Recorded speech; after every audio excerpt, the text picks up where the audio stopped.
Good morning, and welcome to Brewing Happiness. Grab your cup of favorite brew, and we're going to chat this morning. Love to get up and have a conversation over a cup of coffee, right? All about leading to a happier day. And I'm doing my new chat for a second with myself to see before we make sure the announcements go out and any joiners jump on. But this morning, well, we started off the week talking about crying. If you remember, if you were here on Monday, we had a whole show all about crying. So today, I thought we'd bookend the week and end it with talking about laughing. Laughter. Laughter truly is the best medicine. And as it turns out, seems like science is still struggling to explain exactly what makes people laugh. So comedy, humor, different for people. It's complex. It includes not just a slapstick, but a little bit of context. Requires a little bit of intelligence. So, though we all know what humor is, the dictionary describes it as the quality of being amusing. So, it's a little bit of a circular reference. It goes anywhere from a wry smile to a giant guffaw. And humor, well, things that make us laugh can be conveyed in words, actions, pictures, skits, plays. It can go from sarcasm to innocent jokes to slapstick to double entendre. There are tons of things that make us laugh, right? It's a natural emotion, part of our emotion, right? It turns out we laugh about 5 times for every 10 minutes of conversation. Well, if it's a good conversation, right? You are up to, this is really interesting, 30 times more likely to laugh when we are with other people than when we are alone. So laughter is definitely a social, interactive activity. We may laugh when we're alone, but hardly. I mean, you could laugh on your own. I've seen comedy so funny that I sat on the couch and laughed out loud to myself. But it's not usual, right? Usually we're laughing in a group of people. And 80% of our laughter happens not when we're at the comedy club, right? But just in everyday situations, just in our normal life. Now, Robert Provine, he's a neurobiologist who made it his life work to study laughter. And he did an experiment. He went to shopping malls and he listened to people's conversation. He just eavesdropped, right, to over 1,200 conversations. He paid attention to who was speaking, who was listening, the gender of the people, just some basic facts. And here's what he found out. He found that the speaker laughs 45% more often than the listener, right? We can make ourselves laugh. He found that women laughed more often than men. This was consistent across multiple studies. Women laughed more often than men. And what he also found, though, was the response to the speaker depended on the gender of the speaker. We laughed more at men than at women. Look at the comedians. What's the percentage of male comedians to female comedians? This all makes perfect sense, right? But we laugh at men when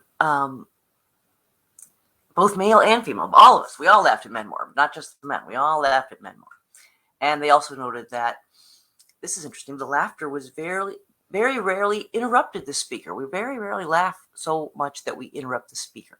It more often came at the end of the sentence or the end of the story, like a punctuation mark, which shows us that it's a social response, right? That it is something that we do have control of. But it is something that happens in groups. Have you ever been to a comedy club? And your face hurts when you leave. You're laughing so hard from the beginning to end. You're laughing, and you know what? Probably not going to have that same amount of laughter if you're sitting at home on the couch with your spouse watching this on Netflix, because something about the room full of people. Giggles are contagious. Energy is electric. It's charged. It fills the room. You are infected by it. You can't help but be infected in a room full of laughing people. Try to sit in a room full of laughing people and not laugh. It's next to impossible. Sure, we laugh at jokes, but most of the time we're just laughing at our lives, at normal social interactions. Now, Sophie Scott, she's a scientist at the University College in London, and she's also done considerable research on laughter. And she says most of the laughter that we produce we can produce two kinds of laughter, right? Most of it is not involuntary.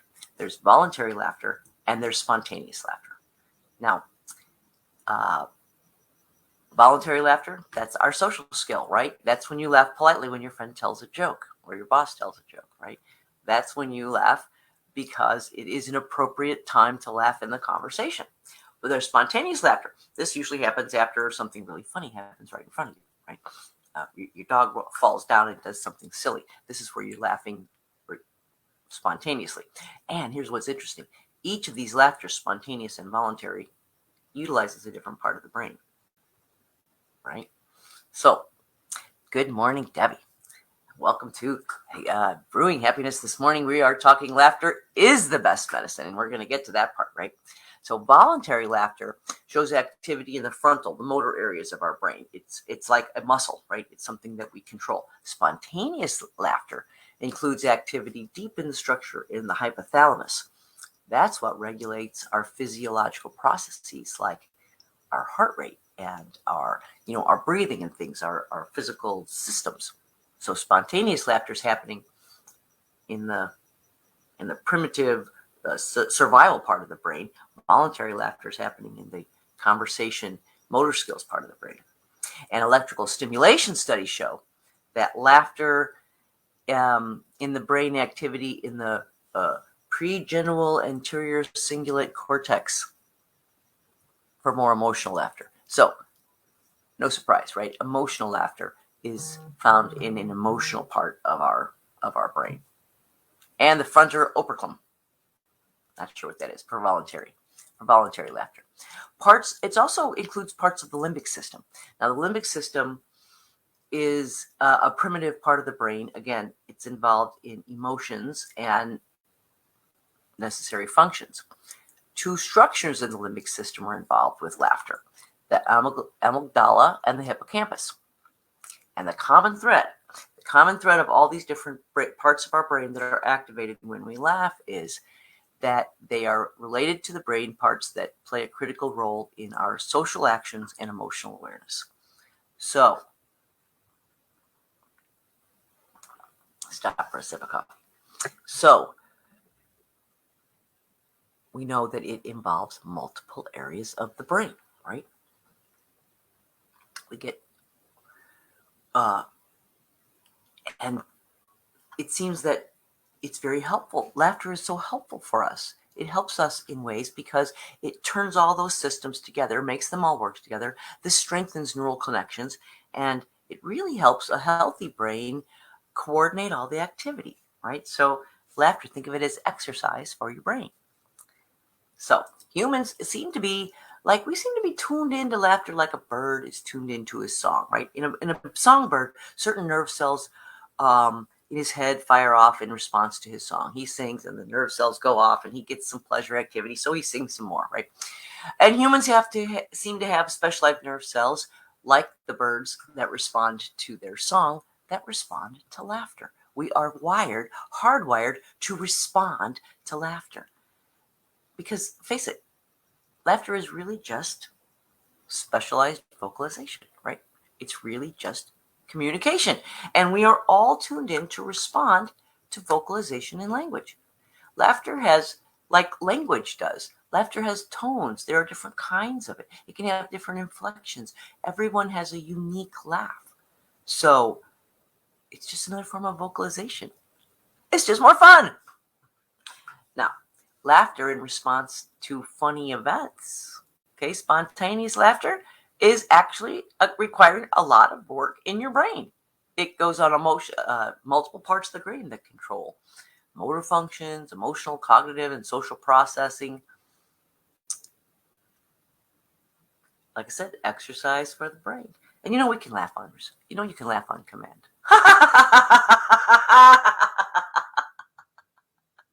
Try it. It's easy. It's fun.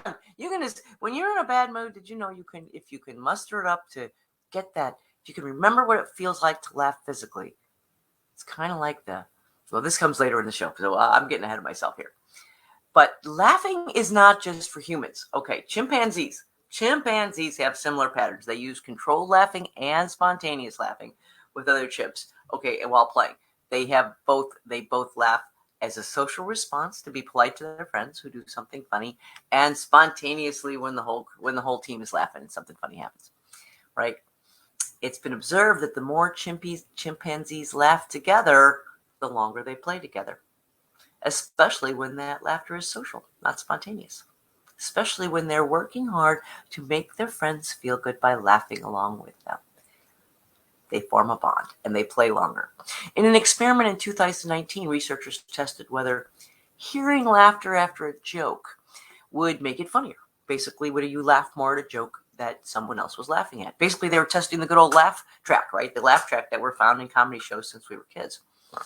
And people in the study rated the jokes that were followed by laughter as, surprise, funnier than those that were followed by silence. Of course they do. Laughter is a social response. We already know that. In fact, laughter may be more driven by the social situation than by the actual contents of the joke. Oh, and here, by the way, they found that spontaneous laughter on the track amplified the ratings far more than voluntary laughter. We can tell the difference, right? We know the difference between social laughter and spontaneous laughter. But laughter is infectious. And those that find it infectious, those that are the best at telling apart spontaneous laughter from voluntary laughter are also, I lost my place. Anyway, what they found is that the more you can tell the difference, the more laughter is infectious. The more you know when you're laughing spontaneously versus laughing at a forced, it's more infectious. It's infectious. Researchers really recently compared laughter sensitivity in 21 countries across 6 continents and found the judgments of can you tell the difference between social laughter and spontaneous laughter pretty universal across all peoples, right? Everyone can distinguish spontaneous laughter from voluntary laughter. We just can't. We know. Now, it's hard to think. You can't try to really think to yourself, okay, I'm going to stop laughing now. Because when you're when you're in the middle of a big, strong laugh, that's all you can think about is laughing. Right? And that's all you think about. And the more we laugh, the more we want to laugh. It's like being primed. It's like the pump being primed by laughter. The more we laugh, the easier it is to laugh some more. That's why a comedian never wants to perform to a cold audience, right? He wants a warmed up audience because get them a little bit laughing, get people laughing, and they want to, and they naturally respond by laughing more and more and more. So, laughter. Who doesn't love a little laughter in their life, right? This is what we're after, is a little more laughter in our life. It's also really not clear. This is where the science is vague. Why we laugh at certain words or scenes, right? There's a lot of theories. Like the material is funny when it goes someplace unexpected. That's the theory of comedy that's the theory of comedy, right? Is to say the unexpected, talk about something, and then insert something that the person didn't expect to be the follow-up. And that's what we laugh at, right? Well, nothing's funny every time in every place because it turns out that the context, the setting, everything else going around just as important as the specific content of the joke. We laugh for some really unfunny reasons too, right? We laugh when we're nervous. Sometimes people laugh when they're nervous. You know, everyone's heard of nervous laughter. We laugh to cover up stress, or maybe to cover up an embarrassing moment. You know, sometimes we just can't react in the moment like we want to. You can't blow up in anger. You can't cry in embarrassment. So sometimes laughter is an acceptable social mask, right? It's part of the way we represent. But it turns out that laughter is not just for fun, right? Not just something we do because it feels good. Although it does feel good and we like to do it. But when we activate the neural pathways of emotions like joy and mirth, things that lead to laughter, right? It can improve your mood. It can help you respond to stress. And actually, laughing helps control the brain levels of serotonin. And this is what the antidepressants do. Laughter is using the same science as an antidepressant to lift your mood. And by the way, laughter, like I said, not for dummies, requires a certain amount of cognitive power, social intelligence, working memory. Usually need to resolve that twist of the unusual, right? Words or behavior. You have to infer the emotions of others and understand their perspectives. You need to be able to see the lighter side of things. You are using cognitive and social skills when you monitor conversations and laugh appropriately. Who knew there was so much going on in the middle of laughter, right? Well, turns out that laughter is not just about sound.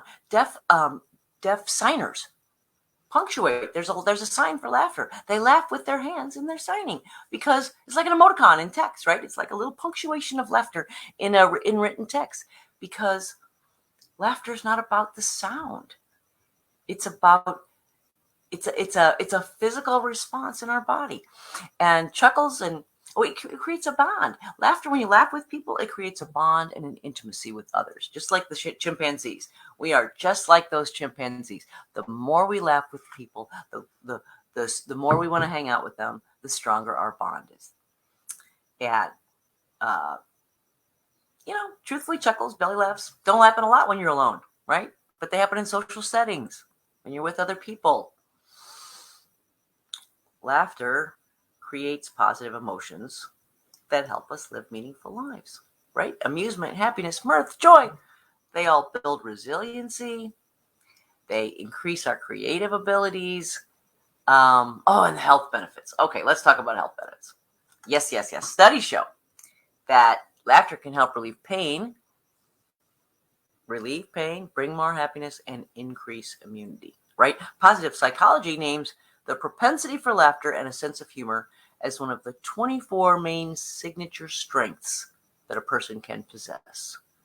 It's that important. It's on the list of things you need to survive and have a successful and happy life. Laughter reduces the stress hormone called cortisol. We know how destructive that cortisol can be in our system. So laughter helps you reduce it. It can it helps you not just reduce cortisol, epinephrine, adrenaline, and again increases the levels of endorphins. It also increases the number of antibody producing cells working for the effect.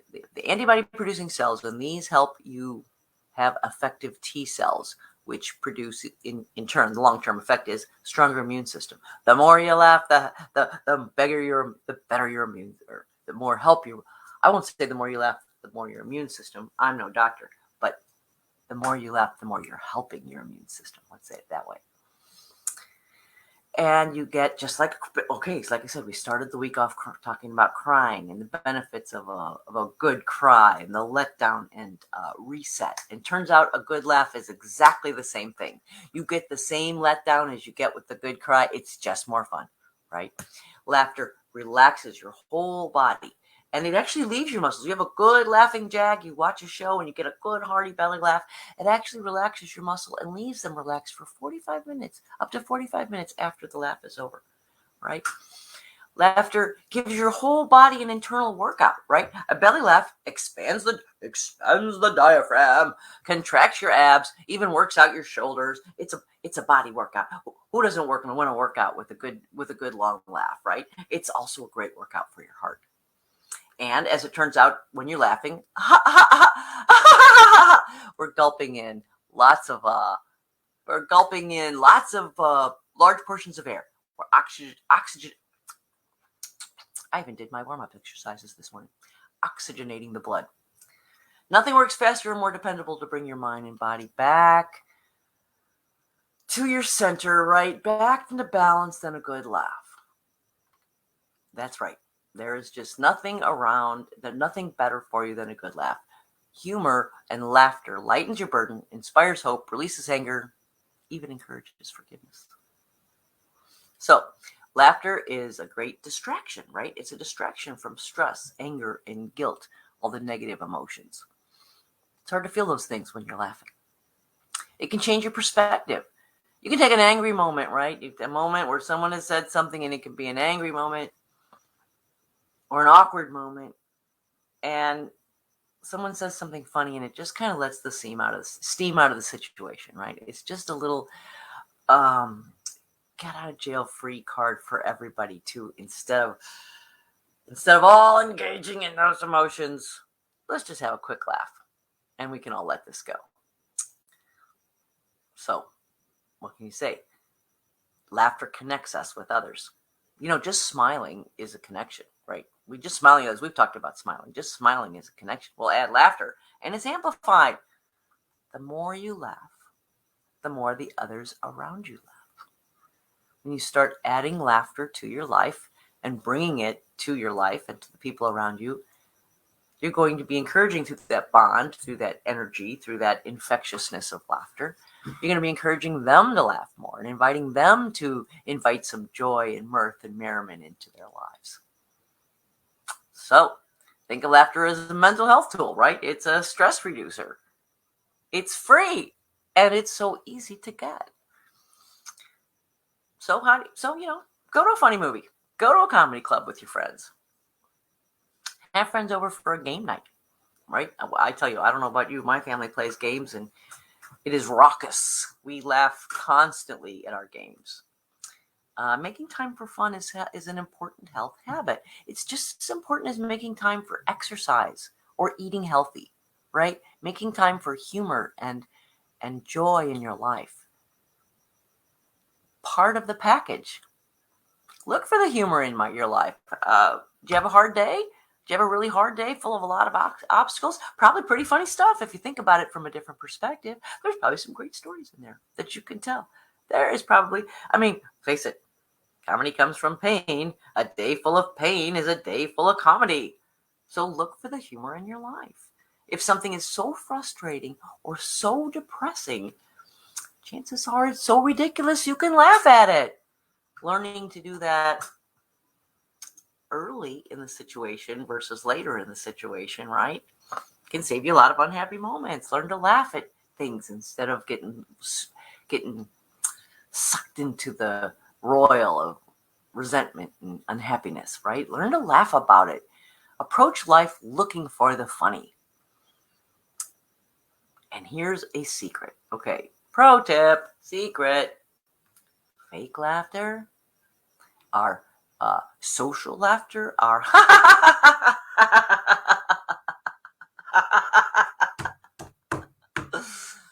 just as good for you as spontaneous laughter, right? All those greatness we talked about for your body, all that stress reduction, all that physical workout, all that muscle relaxation.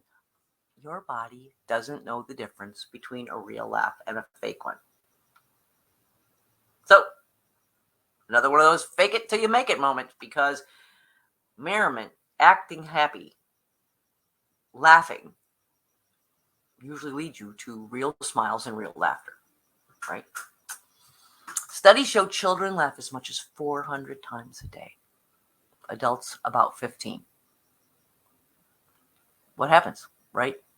We're children, we laugh all the time because it's natural, because it's the natural response to life going on around you, because it's joyful and it fills us with feeling good and makes us want more joyful mirth, happiness, joy in our lives.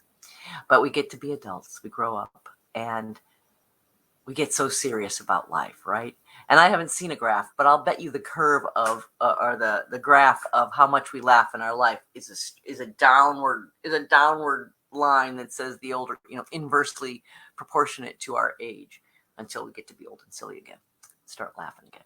But life is serious. We get busy. We just forget to laugh. So how do you get more laughter? How do you get some more laughter in your life? Well, one, set the intention. I'm going to laugh more, right? We talk about happiness awareness. You're going to get happier when you become more aware of your own happiness. Well, laughter awareness works the same way. You're going to laugh more when you're set the intention and pay attention to it. Setting a goal to laugh, again, just as important as setting a goal to exercise, setting a goal to eat right. Tell yourself, I will laugh more. I plan to laugh more today. Include laughter in your morning in your morning routine. Get you a joke of the day calendar, right? Or maybe put a little time into your morning routine to visit your favorite comedy site and see what the latest great meme is out there. Or make it a point to find something funny in your day to start off your day with a little bit of laughter. Even if it's a fake laughter. Even if you just take a moment to make yourself laugh. It's easy. You can do it. Does it sound silly?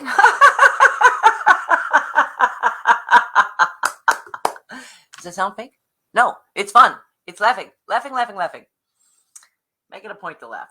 Smile more. Start by smiling more, right? Sure, smiling's not laughing, but smiling's still got a lot of good stuff all by itself and brings a lot of benefits. And when you smile, right, happy changes are already taking place both internally and externally.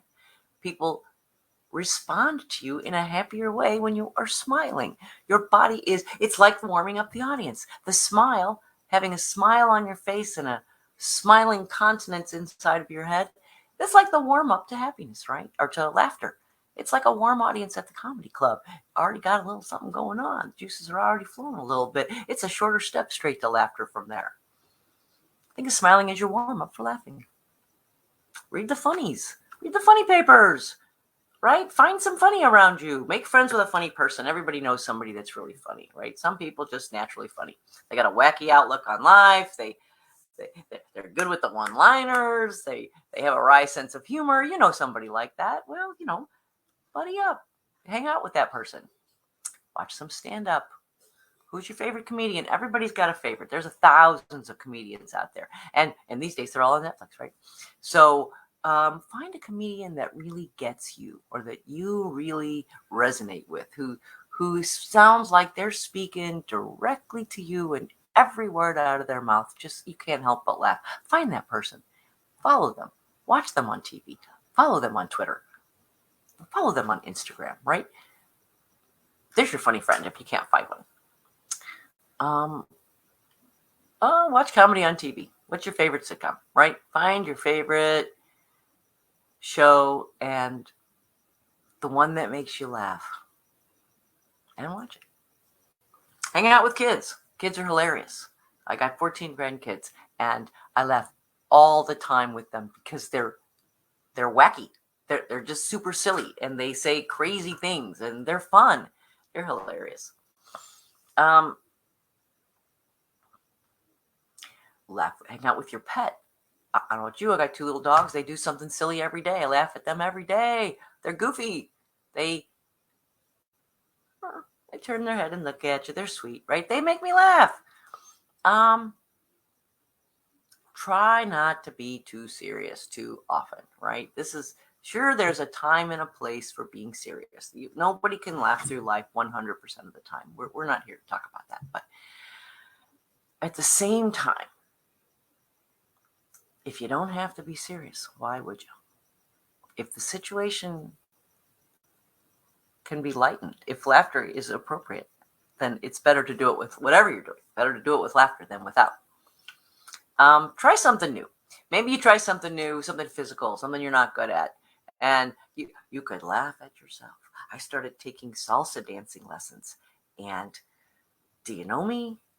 I'm not that coordinated, and it's a very coordinated dance with a lot of there's not a lot of steps. We do the same step over and over again, but it's fast. It's very fast. I laughed so hard. I tripped. I even fell. It was fun. Fun, fun, fun. I'm looking forward to the day when I do it well enough not to laugh at myself. Start a Pinterest board or a scrapbook, right, of funny things. Keep a list of funny things the kids say. You're not going to remember. You think you'll remember those years from now? We're not going to remember them, so write them down. Write them down. Save your favorite cartoons or silly pictures.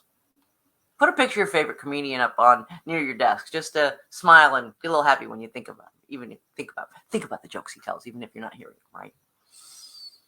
Collect funny jokes or quotes. Put them on a bulletin board or a wipe-off board. I used to have a quote board in my office, or I should say in my cube, when I was in corporate America, and I would write funny quotes on it every day. I had a book of quotes, funny quotes, and I would change the quote every day. People would come by my desk every day. My coworkers complained how social my desk was, but everybody came by to see what the joke of the day or the funny of the day was. The funny quote of the day was, right? Do more of anything that makes you laugh. That's the bottom line. Whatever makes you laugh, do more of it. Make a family joke jar. Like everybody gets their favorite 3 jokes and writes down their jokes, and you throw them in a jar. And then every night before dinner, or when the family's sitting around with nothing to do, or when you need a lightning of the moment, you reach in that joke jar and read a joke. You'll laugh together. It doesn't matter what the joke is. Again, you're not laughing. You're laughing at the context. You're laughing at the situation. You're not necessarily laughing at how funny the joke is. You want to have some fun? Have a 10-year-old tell you some jokes. Find a 10-year-old and ask them their favorite joke. Okay, and finally, laughter meditation. Laughter and meditation don't seem like they go together, right? Meditation is all quiet and peaceful, and laughter is raucous and loud. But laughter meditation. So find a comfortable place to sit. Bring all your attention to your breath and release all the tension from your body. Sounds like regular meditation, right? Then bring an image of something you find really funny. Remember a joke. Remember an image. And feel the laughter physically in your body. You don't have to actually laugh. Just feel it. Feel the physical laughter feeling you get when you laugh, right? And feel that feeling make that feeling spread. It starts right here. I feel it. When I think about it, as we're talking, I can feel it right here. What is that? I just imagine my shoulders here. When I think of laughter, I think of my shoulders laughing like that, right? Take that feeling and spread it from the top of your head down to the tips of your toes and let it infuse every cell of your body. Keep the funny thoughts coming as long as you can. And then one more thing that I plan to try, haven't yet, is laughing yoga. It's a new thing. It was started in 1995 by a doctor in India who says that the benefits of laughter are so incredible that she created yoga, which is a series of movements, right, and postures that recreate the benefits of laughing, that have you laughing just like I did, right, spontaneously or socially, voluntarily, having you laughing, but intently, purposefully, to bring about those health benefits. Find you some laughing yoga. So that's the bottom line. Laughter really is the best medicine. It is available, it's free, and by the way, it's a lot of fun. Oh, Debbie says they have laughing yoga in Laguna every day on the main beach. I need to go. Laughing yoga. How much fun. I had a good time just sitting here. I had a debate with myself this morning as I was thinking about talking about laughing, about producing some laughter, right? About just doing some laughing. And you know what? It didn't feel stupid. Maybe it looked stupid. I don't know. But it felt fun. I can't. My face is in a big smile that I'm having trouble getting rid of. So I think laughter therapy. Just laugh. You don't need a reason. Just make yourself laugh for something and see if it doesn't lift your spirits. Because, like a lot of things, the body starts and the mind follows. We're so interconnected that when your body physically makes the sound and the movements and the brain activity of laughing, your brain, again, we're back to the force, good or evil, doesn't know if it's happening for real or just happening in your brain, right? Your brain says, oh, laughter, time to get happy. Doesn't know that you made the laughter happen. So that's our show for today. I hope you have a laughing weekend. I hope you this has made you think about laughing and makes you think about looking for times and opportunities to laugh, or maybe creating those opportunities for laughter in your own life. So laughter really is the best medicine, is the story at the end of the day. So have a wonderful weekend, and until Monday, make it a happy day.